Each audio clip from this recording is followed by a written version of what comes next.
Hello friends, Bhushan GS classes में आपका स्वागत है। हमारा टॉपिक है पूर्व वैदिक काल या ऋग्वैदिक काल। इसके पहले हमने देखा था वैदिक काल। वैदिक का आरंभ कैसे हुआ और उसमें जो चार वेद थे, ऋग्वेद, यजुर्वेद, सामवेद और अथर्ववेद, उसमें हमने डिस्कस किया था। आज हम देखेंगे ऋग्वैदिक काल को। वैदिक को हम जो दो पार्ट में डिवाइड करते हैं, पहला हमारा ऋग्वैदिक काल और दूसरा क्या है, उत्तर वैदिक काल।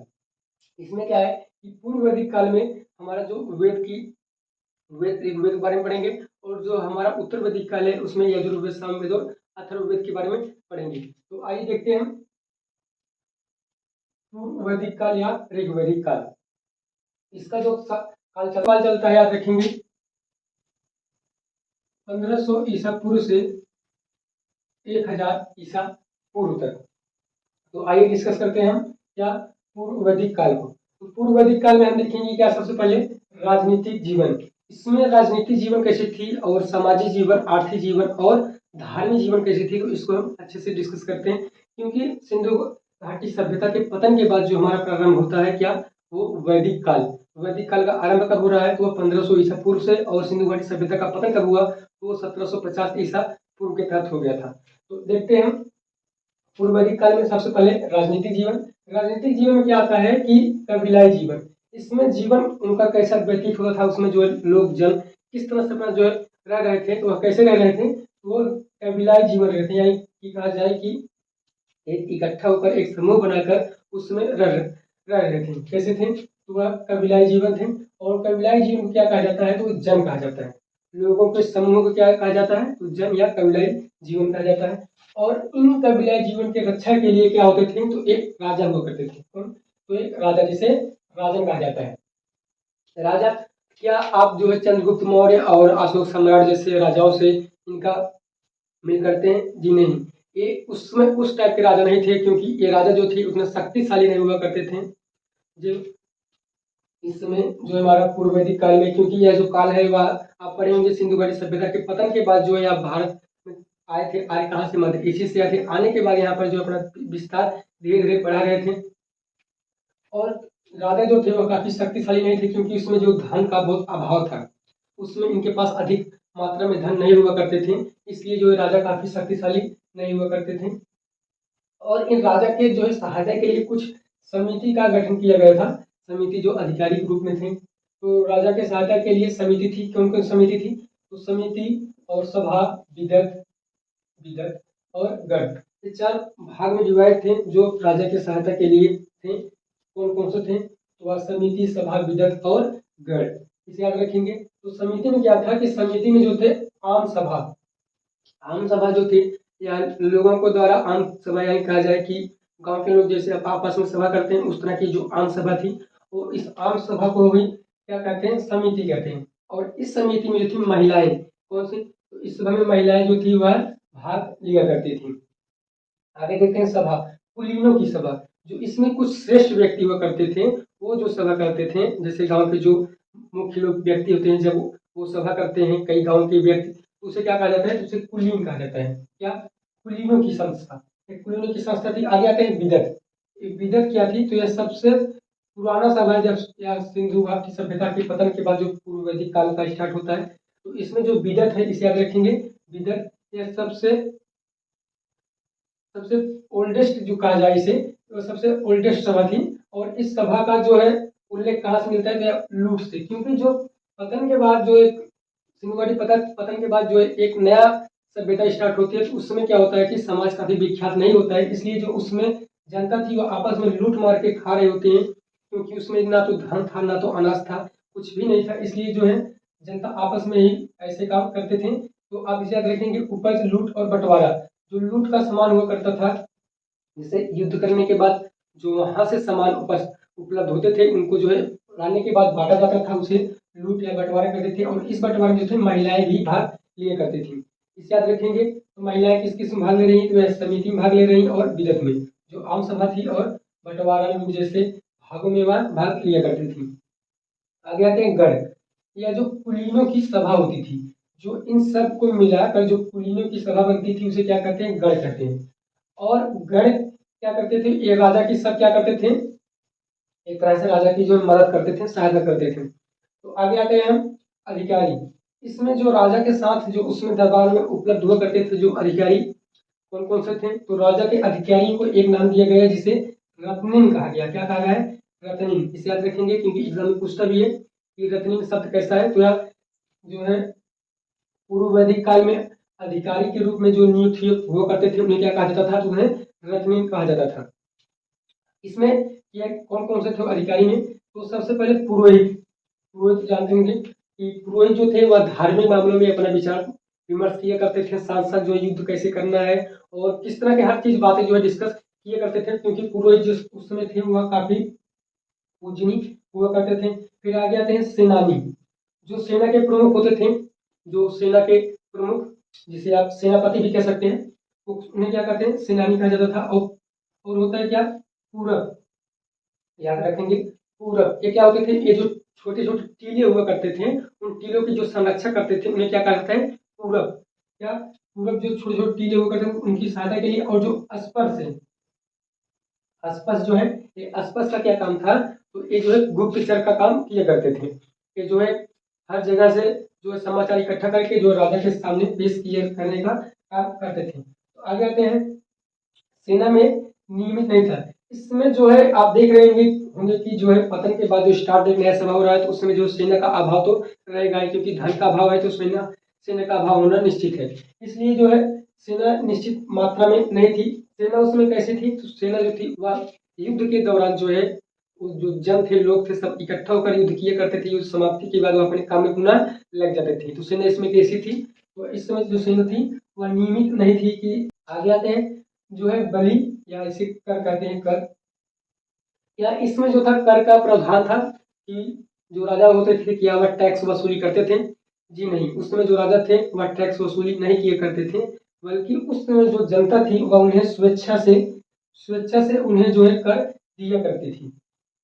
स्वेच्छा से उन्हें जो है अपनी इच्छा अनुसार जो देना था वह दे देते थे, लेकिन राजा जो है उसमें कर वसूली काम नहीं करते थे। और इन्हीं को क्या कहा गया है? तो इन्हीं को बलि के नाम से जाना गया है। तो एग्जाम पूछता है कि जो टैक्स कर वर्तमान में जो कर है वह उत्तर वैदिक काल में किस नाम से जाना जाता था? तो वह बलि के नाम से जाना जाता था। आगे आता है न्याय के मामले में कि राजा उसमें जो था वो न्याय किस तरह से न्याय करता था। राजा उसमें जो था वह काफी विद्वान नहीं हुआ करता था, या फिर काफी उसमें जो है एक तरह से कहा जाए शक्तिशाली भी नहीं हुआ करता था कि जो है वह एक न्याय कर सके।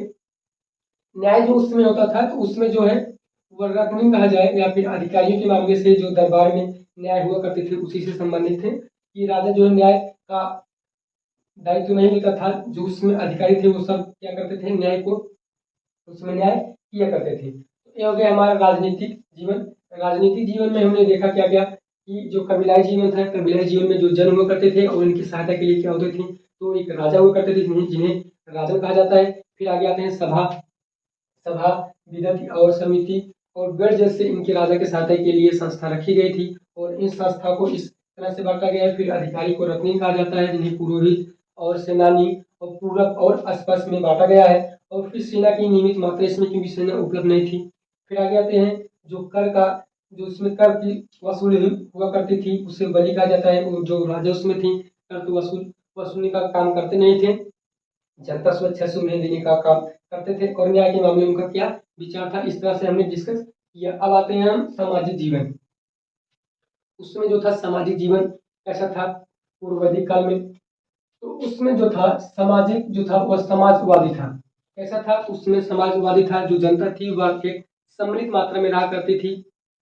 एक जैसे कहा जाए उसमें जो है उनके बीच ना तो कोई मुठभेड़ था और ना ही किसी धर्म को लेकर या किसी मामलों को लेकर उनमें आपसी भेदभाव था। इसलिए कैसा था? तो उसमें जो था समाजवादी जीवन था इनका। आगे आते हैं वर्ण व्यवस्था। वर्ण व्यवस्था जब आप पढ़ेंगे ऋग्वैदिक काल में 10वें मंडल में जो वर्ण व्यवस्था का उल्लेख किया गया है, तो कितने वर्ण व्यवस्था है? 4। कौन कौन से हैं? ब्राह्मण, क्षत्रिय, वैश्य और शूद्र।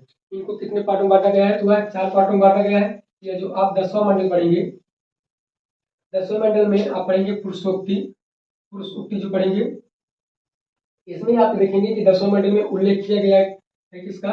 वर्ण व्यवस्था का। वर्ण व्यवस्था जो 4 पार्टों में बांटा गया है, या कहाँ मिलता है आपको? तो 10वां मंडल मिलता है। इसमें आप पढ़ेंगे जो 10 मंडल है, 10 मंडलों में से जो हमारा पहला और 10वां मंडल है या सबसे बाद में जोड़ा गया है। यही कारण है कि जो एकदम सबसे बाद में जोड़ा जा रहा है, तो इसी को जो है पुरुषोक्ति में रखा गया है। आगे देखते हैं, जो वर्ण व्यवस्था थी वह वर्ण व्यवस्था जो ऋग वैदिक काल में कैसा हुआ करती थी, तो इसमें जो है कर्मों के आधार पर बांटा गया था।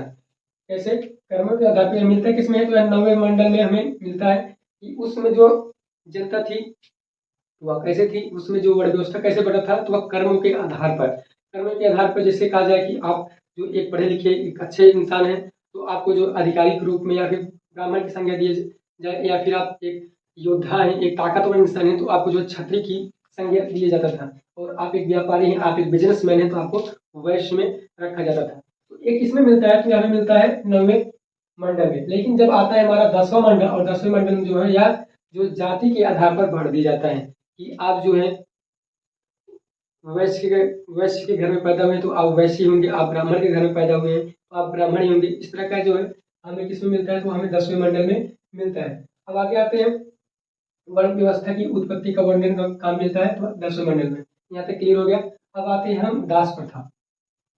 इसमें हम देखेंगे कि मध्यकाल में जो हमारे मध्यकाल भारत में जो दास प्रथा का काफी ज्यादा प्रचलन था, या इसमें भी उसमें दास प्रथा का प्रचलन था या नहीं था, इसको समझते हैं।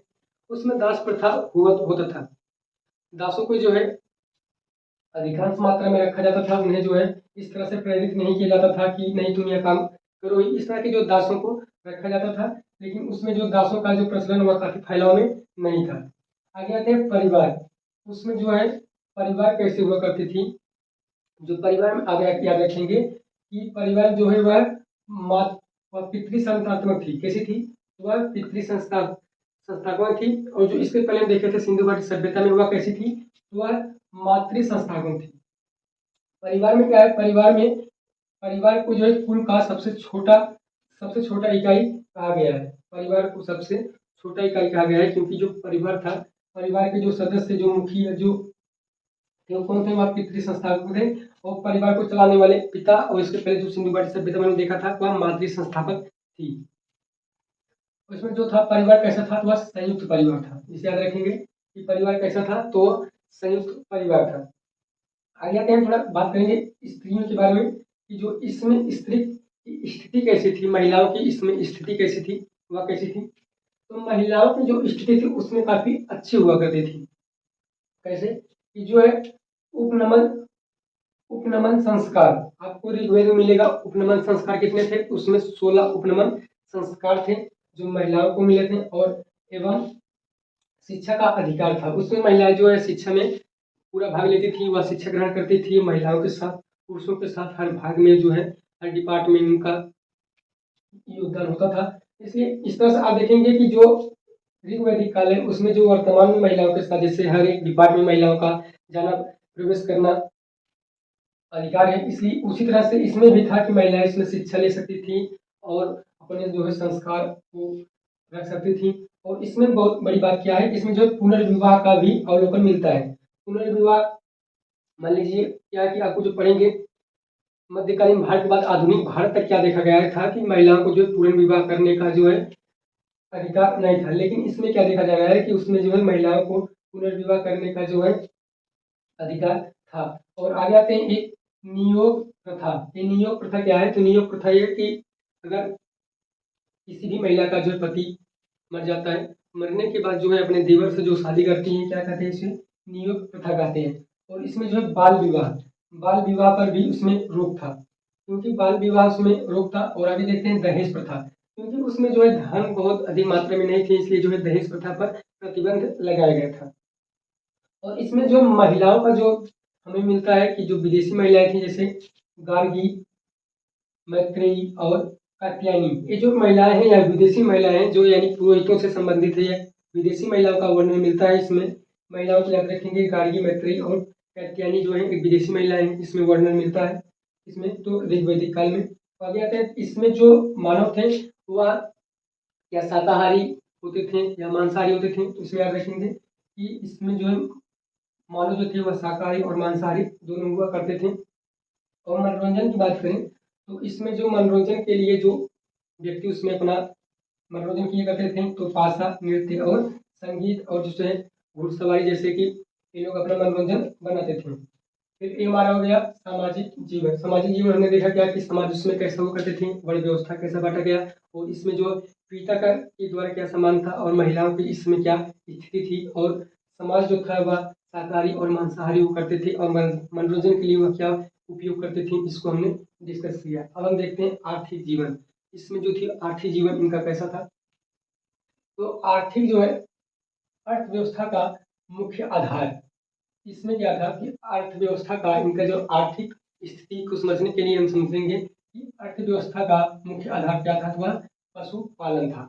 इसके पहले में देखा था सिंधु घाटी सभ्यता में क्या था कि जो अर्थव्यवस्था का मुख्य आधार क्या था, तो वह था व्यापार। क्या था, व्यापार था। इसमें क्या है, तो इसमें पशुपालन है। देखते हैं सबसे पशुओं में सबसे ज्यादा मुख्य जो पशु थी कौन थी, तो वह गाय थी। गाय को क्या कहा जाता है, तो अधन्या। अधन्या जिसका जो हत्या न की जा सके उसे क्या कहते हैं, अधन्या कहते हैं। और गाय को इसमें बहुत ज्यादा श्रेष्ठ माना गया है। गाय का सर्वाधिक महत्व इसमें पाया गया है। और गाय का वर्णन कितनी बार किया गया है, तो 176 बार। ऋग्वेदिक में जो है 176 बार गाय, 176 बार गाय का वर्णन मिलता है। और जो है घोड़े का प्रयोग, इसमें जो है घोड़े का भी प्रयोग अधिकांश मात्रा में किया जाता था। जैसे रथ हो गया, रथ के रूप में, और जो हो गया हमारा युद्ध के दौरान जो घोड़ों का उपयोग किया जाता था, इसलिए जो है घोड़ों का भी महत्व इसमें काफी ज्यादा है। और कृषि का महत्व कम था इसमें, याद रखेंगे कि कृषि का महत्व इसमें कम था। और इसमें जो था पशुपालन अधिक मात्रा में होते थे। और जो है कृषि का उल्लेख हमें मिलता है 24 बार। कितनी बार, 24 बार। और गाय का उल्लेख मिलता है 176 बार। तो यहाँ से आप अनुमान लगा सकते हैं कि जो ऋग्वैदिक काल में गायों का पशुपालन का जो व्यापक था, और जो हमारा कृषि थी वह काफी कम मात्रा में थी। और जो आगे आता है हमारा, जब ऋग्वेद काल खत्म होता है, उत्तर वैदिक काल आते आते क्या होता है कि जो पशुपालन है वह कम हो जाता है, और जो कृषि है वह अधिक मात्रा में हो जाता है। तो आगे देखते हैं हम उद्योगों की समिति। तो उसमें जो थी उद्योग व्यापार करने के लिए क्या थी, एक समिति उसमें हुआ नहीं करती थी कि बहुत बड़े बड़े बिजनेसमैन हो गए या बहुत धनवान हो गए। इसलिए उसमें क्या थी कि बढ़ाई गिरी का काम जो है अधिकांश मात्रा में यूज करती थी। और रथकार जो रथ को बनाने का काम किया करते थे वह अधिकांश मात्रा में है। जो हमारा उद्योग, ये जो दो बिजनेस थे वह काफी अधिकांश मात्रा में थे। इसे याद रखेंगे कौन कौन, तो एक बढ़ाईगिरी जो बढ़ाई का काम किया करते थे, और एक रथकार जो रथ का निर्माण किया करते थे। आइए देखते हैं व्यापार। जो व्यापार है, तो व्यापार इसमें कैसा हुआ करता था कि इसमें जो विदेशों से भी व्यापार होता था, तो नहीं, इसमें जो व्यापार होता था वह क्या होता था कि वह भारत के अंदर ही ये लोग व्यापार किया करते थे। इसे याद रखेंगे। और जो विनियम जो है द्वारा जो है विनियम द्वारा इसमें व्यापार होता था। तो एक विनियम क्या है, तो विनियम इसमें एक उसमें जो मुद्रा की खोज नहीं हुई थी। मुद्रा की खोज न होने के कारण मानव जो थे वह आपस में एक वस्तु देने के एक वस्तु देने के उपरांत जो है दूसरा वस्तु लेने का काम करते थे। तो ये क्या थी, तो यह विनिमय द्वारा जो इनका व्यापार होता था। इसे याद रखेंगे कि एक वस्तु देना दूसरी वस्तु लेना। आगे आते हैं हम, केवल या अंतरिम व्यापार थी। क्या केवल या जो है भारत में ही व्यापार होता था, और इसमें जो है मुद्रा की खोज नहीं हुई थी। तो आगे हम आते हैं, हमारा हो गया आर्थिक जीवन। आर्थिक जीवन हमने पढ़ा कि उसमें जो अर्थव्यवस्था का मुख्य आधार क्या था, तो वह पशुपालन था। और पशु में सबसे श्रेष्ठ क्या था, तो सबसे श्रेष्ठ गाय को माना जाता है। और गाय के बाद जो है घोड़ों का जो उल्लेख ज्यादा मिलता है इसमें, क्योंकि उसमें जो युद्ध के बाद युद्ध या फिर रथ का प्रयोग करने के लिए घोड़ा की आवश्यकता पड़ती थी। और जो है कृषि की ज्यादा महत्व थी। और जो उद्योग के लिए क्या क्या महत्व थी, तो बढ़ाईगिरी और रथकार का काम ज्यादा मिलता है। और फिर व्यापार के लिए जो इसमें विनियम द्वारा एक वस्तु देना दूसरी वस्तु लेना, और मुद्रा की खोज इसमें अभी तक नहीं हुई थी। तो ये हो गया हमारा आर्थिक जीवन। आगे आते हैं हम धार्मिक जीवन। तो इसमें जो था धार्मिक जीवन काफी प्रचलन था, क्योंकि जो वेद का अर्थ ही होता है धर्म के आधार पर। और इसलिए जो आर्थिक जीवन इसमें धार्मिक जीवन कैसा था, तो उसको हम डिस्कस करते हैं। तो धार्मिक जीवन डिस्कस करने से पहले देखते हैं हम प्राकृतिक पूजक। प्राकृतिक पूजक क्या थी, उसमें जो मानव थे वह प्रकृति की पूजा किया करते थे, वर्तमान में भी होता है। तो उसमें क्या थी, प्रकृति की पूजा अधिक होती थी। प्राकृतिक पूजा के साथ साथ जो थे प्राकृतिक पूजा एवं बहुदेववादी, उसमें तो जो थे कि देवताओं की काफी मात्रा थी, अधिक मात्रा थी। इसलिए इसे क्या कहा गया है, कि बहुदेववादी कहा गया है। तो प्राकृतिक पूजक जो थे प्रकृति की पूजा भी करते थे, और उसमें देवताओं की अधिकांश मात्रा थी। इसे याद रखेंगे। देवताओं की श्रेणियों को हम कितने भाग में बांटते हैं, तो वह 3 भाग में बांटते हैं। तो हम इससे याद रखेंगे, पहला क्या, अंतरिक्ष के देवता, और दूसरा पृथ्वी के देवता और तीसरे जो है आकाश के देवता। इनको हम 3 डिवाइड में बात करते हैं कि जो हमारे अंतरिक्ष के देवता क्या काम करते हैं, पृथ्वी के देवता क्या काम करते हैं और आकाश के देवता का क्या कार्य है। इस तरह के जो हम 3 भागों में डिवाइड मिलता है हमें। तो देखते हैं हम अंतरिक्ष के देवता में सबसे पहले आते हैं इंद्र।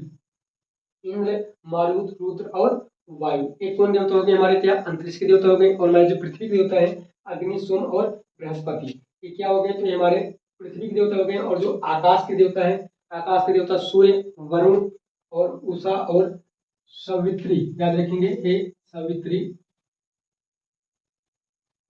सावित्री और विष्णु, ये क्या मिलते हैं हमें, तो यह आकाश के देवता का उल्लेख मिलता है। तो जो इसमें सबसे विख्यात देवता कौन थे, तो इसमें जो है सबसे शक्तिशाली तो इंद्र को माना जाता है। इंद्र को जो है पुरंदर की भी संधि दी गई है ऋग्वेदिक काल में। पूछता भी है कि ऋग्वेदिक काल में इंद्र को किससे संबोधित किया गया, तो वह पुरंदर से। याद रखेंगे कि इंद्र को पुरंदर भी कहा जाता है क्योंकि इनका वर्णन मिलता है 250 बार।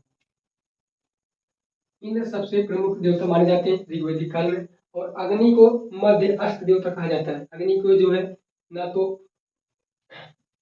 इंद्र के समान मानते हैं और ना इन सभी के समान मानते हैं, उन्हें क्या मध्य स्तर पे रखा गया है।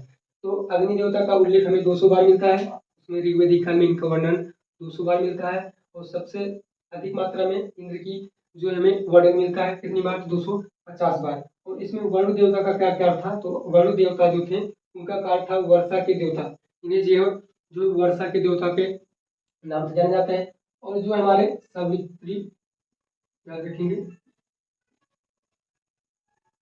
सावित्री जो देवता थे, इन्हें जो है चमकता सूर्य, और इनका जो हमें वर्णन मिलता है कहाँ पे मिलता है, वह हमें गायत्री मंत्र में। कहाँ पर, क्या हमें गायत्री मंत्र में मिलता है सावित्री जो है चमकता सूर्य। और जो इसमें मित्र आते हैं, मित्र वो उगता सूर्य। उगता सूर्य का वर्णन किसमें है, वह मित्र के देवता को क्या कहा जाता था, तो उन्हें उगता सूर्य कहा जाता था। और जो हमारे अश्विन देवता क्या कहते थे, वह चिकित्सक देवता कहते थे। और जो कुसुम थे उन्हें क्या कहते थे, उन्हें पशु या औषधि देवता कहा जाता था। और जो सोम देवता थे उन्हें वनस्पति का देवता कहते थे। तो एक था हमारा ऋग्वेदिक काल। तो ऋग्वेदिक काल आपको अच्छे से समझ में आ गया होगा। तो हम अगले वीडियो में मिलते हैं, हमारा वीडियो रहेगा उत्तर वैदिक काल में। तब तक के लिए धन्यवाद, जय हिंद।